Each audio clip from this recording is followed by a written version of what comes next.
আজকে আমি চলে এসেছি ইকো পার্ক।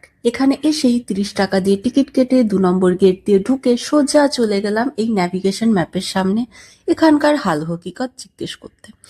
সামনেই এই ঝিলটি দেখে বসে পড়লাম, এই ময়ূর দুটির সঙ্গে একটু সময় কাটালাম, তারপর টয় ট্রেন দেখে সোজা চলে এলাম গ্রাম বাংলা দেখতে। এখানে সর্ষে ক্ষেতে কৃষকদের গরু দিয়ে লাঙ্গল চালানো, এক মহিলার উনুনে রান্না করা আর এই পালকির দৃশ্যটি দেখে পৌঁছে গেলাম পটলদার চায়ের দোকানে। গ্রামের বাজারে কৃষকদের বেচাকেনা দেখতে দেখতে মাছ ধরা আর গবাদি পশুপালন দেখলাম। এখানে কিছু বাচ্চা আর বড়দের দেখলাম চাষের কাজ করতে। পাশেই চণ্ডী মণ্ডপে চলছিল দুর্গা প্রতিমা নির্মাণের কাজ। এই দোতলা মাটির বাড়ি আমাকে জাস্ট মুগ্ধ করে। গ্রামের পাঠশালায় শিশুদের শাসন আর শিক্ষাদান একসাথে চলতে থাকলো, আর আমি দেখলাম গরুর গাড়ি আর ধানের গোলা। এত কিছু দেখে একটু দম নিতে চা ব্রেক, তারপরই 30 টাকা দিয়ে টিকিট কেটে আবার চলে এলাম সপ্তমাশ্চর্য দেখতে। এখানে মিশরের পিরামিড থেকে শুরু করে আমাদের তাজমহল কিছুই বাদ ছিল না।